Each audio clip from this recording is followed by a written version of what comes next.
This is a really big day around the country. It happens to be Jackie Robinson Day. Happens to be the day after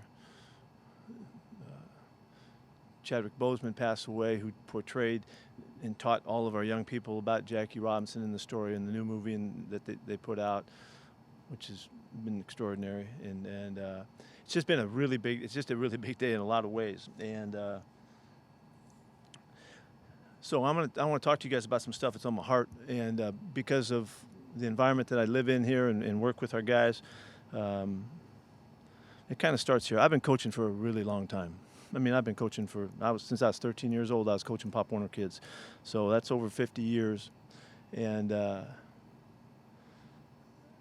I've had the good fortune of spending a career in the midst of an environment and a culture that isn't normal for the outside world. We've been in a world of diversity forever, and as far as I can go back, and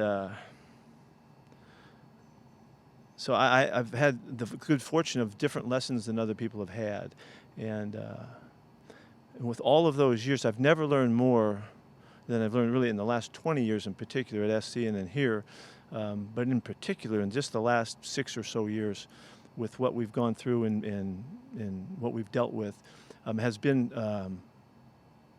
just enlightening in so many ways. And it seemed like a lot of the years that I spent coaching, nothing really happened, didn't learn a whole lot. But in this last half dozen years or so, I've realized how crucial it is to keep growing and to keep learning and to keep competing to figure out how you can do things better. And that, and in essence, that everybody needs to continue. Everybody needs to be coached up ongoing. You know, we don't ever have it. We always have a chance to get better and to learn more and represent more specifically and all of that. And so, you know, I'm still curious. And as I stay curious, I keep growing and learning because of the environment and the people that I'm around. And I know in this world of coaching, there's a lot of coaches out there, men's and women's coaches in all different sports that are in leadership positions that really have an impact on a lot of people. And this is a calling today for all coaches specifically to take that leadership opportunity and address all of the situations that we can address with our players and the people that are around the programs, at least there. At least I can touch on coaches and get to them, I think. And this summer we did a podcast. Steve Kerr and I did, really with the thought of, let's see if we can get on the topics that people aren't willing to talk about. Let's see if we can talk about race, and we can talk about diversity, and we can talk about inclusion, and let's see how far we could go with the guests that we had. We had a whole array of guests, and there was one day that it was Steve and Greg Popovich and myself. I thought, okay, this is three white guys talking to the world about what it's like to grow up and live in a world of diversity, and see if we couldn't share some of our experiences that we've had in our awareness of what people need and where they're coming from, and that other people that don't have the opportunity to be in that kind of environment might need to know. And in essence, we wanted to kind of enlighten and educate, if we could, based on the experiences that we had. Sorry, Steve, but I don't think we went far enough. You know, I loved the time, but we didn't quite get as deep as we needed to, as far as we needed to. And then as things just kept popping and all of the issues have come to light, we were on the right topic. We just didn't get there. And today I'm going to try to get there. Coming back to camp this year, we entered with so many issues, so many things going on. COVID, the pandemic, George Floyd, social issues, political issues, so many things were at hand. It's just been an incredible off-season in camp, and now we're finally together working. But never before this year has it been so deep and so rich in the exchanges with our players in how they've taken this opportunity to teach us more and deeper about what the life of a black man is like in America, black men and women. And they've they've been compelled to speak out more than ever. There's been less fear and less concern of what's going to happen. I love our environment is such that our guys are willing to say what they can say, and they're okay about that, which we need to hear because this has been a process of truth telling and reality checks that just brings me to a point where, as we're speaking about all that's going on, and this is about racism in America, that white people don't know. They don't know enough, and they need to be coached up. And they need to be educated about what the heck is going on in this world. The black people can't scream anymore. They can't march anymore. They can't bare their souls anymore to what they've lived with for hundreds of years because white guys came over from Europe and started a new country with a great idea and great ideals and wrote down great writings and laws and all of that about democracy and freedom and equality for all. And then it ain't happened. That's not what happened because we went down this other road here. We followed economics and rich white guys making money, and they put together a system of slavery. And we've never left it, really. It's never gone away. And the really amazing thing that I've learned is black people know the truth. They know exactly what's going on. It's white people that don't know. And it's not that they're not telling us. They've been telling us the stories. We know what's right and what's wrong. We just have not been open to listen to it. We've been unwilling to accept the real history. We've been taught a false history of what happened in this country. We've been basing things on false premises, and it has not been about equality for all. It has not been about freedom for all. It's not been for opportunity for all. And it needs to be. Because this is a humanity issue that we're dealing with.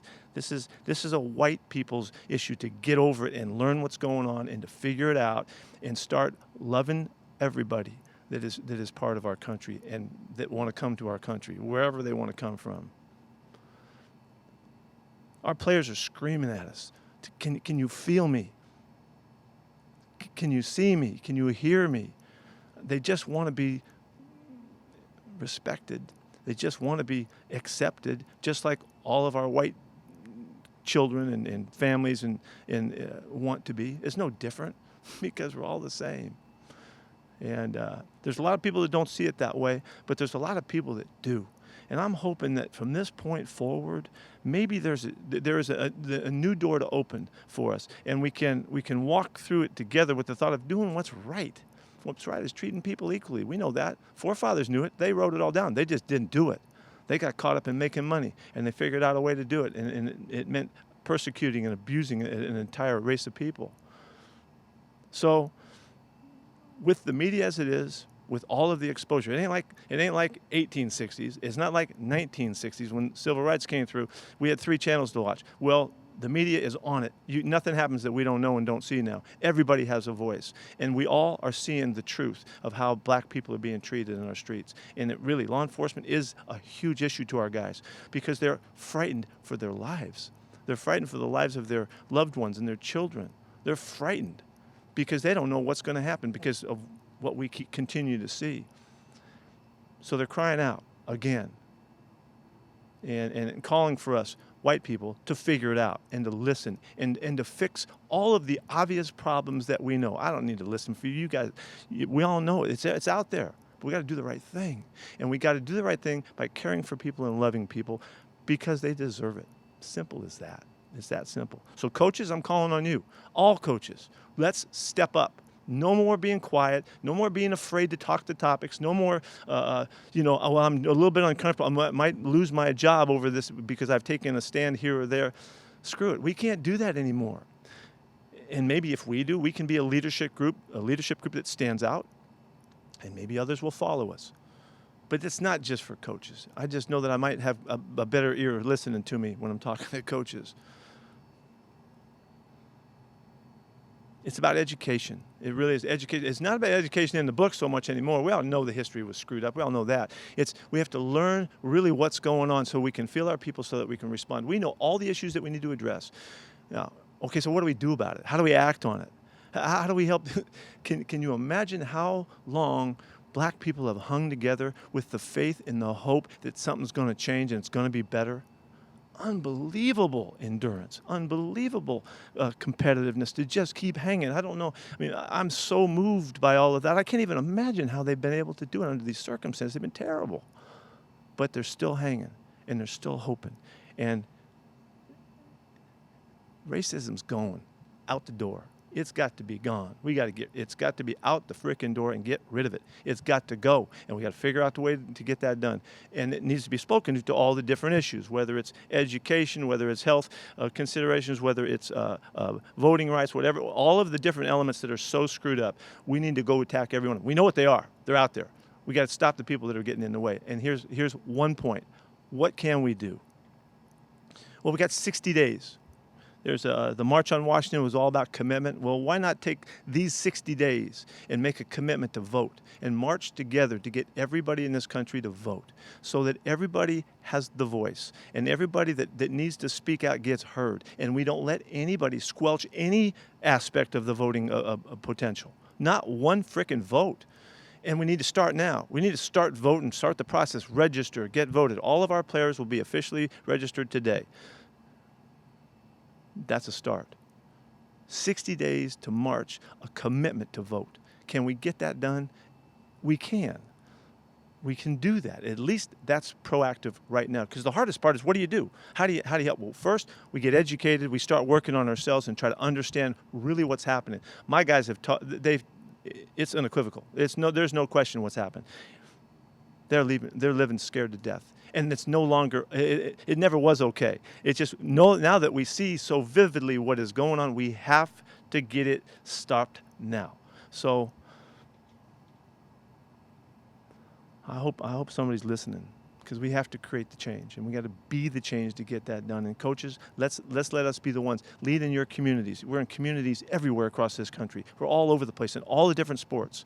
Hear me. Let's go. Let's get this done. And at least get our people to activate. And then there's so many more things to do. There's so many more things. And follow your heart and do what you can do. And we have to, like our players talked about today, that they live in fear of speaking their piece. Well, and I reminded them that not everybody's the same. Not everybody's as bold as the next person. But if you are bold and you want to speak out, go ahead. If you aren't and you want to do something else, go ahead. Do your thing. It'll help all people. It'll help all of us. It'll help all people of color. It'll help all people that want to come to our country. It'll help the poor people in our country that aren't black or brown.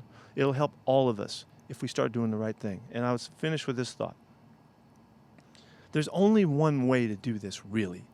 You got to do it by caring. You have to care so much and show the love for the people that deserve every bit of the rights to be treated equally and treated fairly and treated straight up and honestly, so they can get in their car and go to the store and feel safe getting out from the parking lot and going in, because they don't feel like that right now. That's not the truth. And white people don't understand that. Keep listening and watch. They are not able to be fearless. They're not able to be like you are. And they just want to be like you. They just want to have the freedom and the comfort and the security of living a good life and loving through all of their family exchanges and opportunities. I really want to thank the people that continue to influence and do so many great things. There's so much great work being done, and the personal friends that I have that have helped me understand, helped me work at it. You know, our coaching world is different than everybody else's world, and we're fortunate. But that doesn't mean we all act right, and it doesn't mean we all know. But I appreciate the inspiration that we've received from so many. And finally, I would say it's the inspiration from the players. We need to listen to them. They've got wisdom and they've got power, and they're just sensing what they're able to do and capable of doing, and we need to hear them. And when we do that, we'll follow the right lead, and good things will happen. Thanks. I'm out.